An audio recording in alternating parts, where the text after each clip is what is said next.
Pernahkah kamu saat berselancar di dunia maya menemukan postingan seperti ini? Saya tidak tahu apa alasan dibalik ucapan ulang tahun dengan cara-cara macam ini.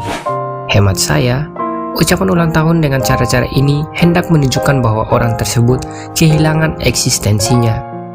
Karena itu, mereka ingin mendapatkan perhatian, mereka ingin kehadirannya diakui, mereka ingin agar orang-orang tahu bahwa hari ini mereka sedang berulang tahun.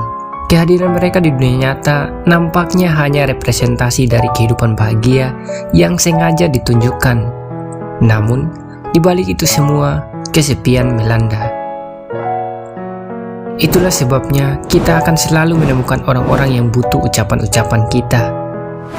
Mereka sesungguhnya sedang kesepian. Tentu saja agar kesepian itu tidak nampak nyata di dunia maya, mereka berusaha agar kehadirannya bisa dianggap.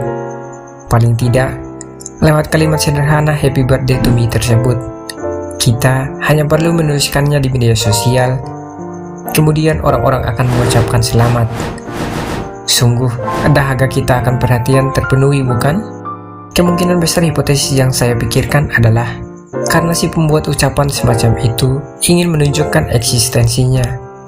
Tak apa, itu kebiasaan mereka. Tapi yang jelas, saya secara pribadi bila ada yang berulang tahun, kalau saya hafal tanggalnya, saya akan memberikan ucapan melalui telepon ataupun berkirim pesan secara pribadi.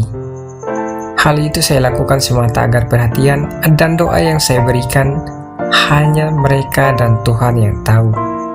Mengingat kehadiran saya di dunia nyata maupun di dunia maya sama pentingnya, maka ucapan-ucapan serupa tidak saya lakukan. Saya tidak pernah mengubah foto profil saya atau sekadar memosting foto pribadi saya dengan caption happy birthday to me ketika berulang tahun. Karena bagi saya, orang-orang yang memberikan perhatian kepada saya adalah orang-orang yang memang perhatian kepada saya, bukan karena ikut-ikutan. Orang-orang yang perhatian pada saya adalah mereka yang mengingat saya, bukan ketika diingatkan.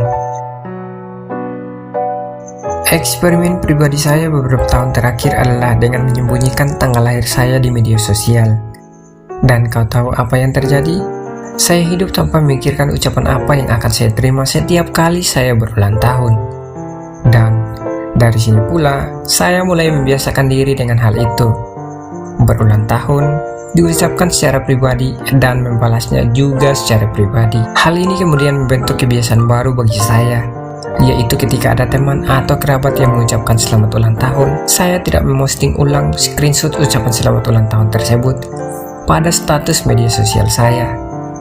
Alasannya sederhana, selain memosting kembali screenshot ucapan yang diucapkan oleh orang kepada saya, hanya akan memenuhi memori HP saya, screenshot ucapan ulang tahun dari orang lain, lalu memostingnya di media sosial bukan bentuk terima kasih kepada pemberi ucapan.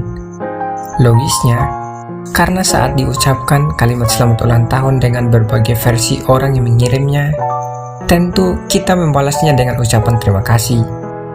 Sebaliknya, menurut saya, screenshot ucapan ulang tahun lalu memostingnya agar memenuhi memori itu menunjukkan eksistensi kita yang masih tidak terlihat. Lalu, apa yang mau diharapkan?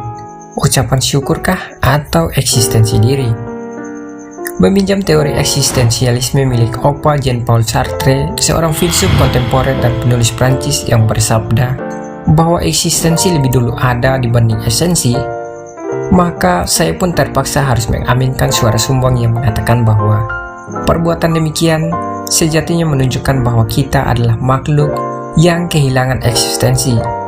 Sebab pada kenyataannya, orang-orang hanya akan memberi perhatian ketika melihat atau mengikuti orang lain, bukan karena kehadiran kita.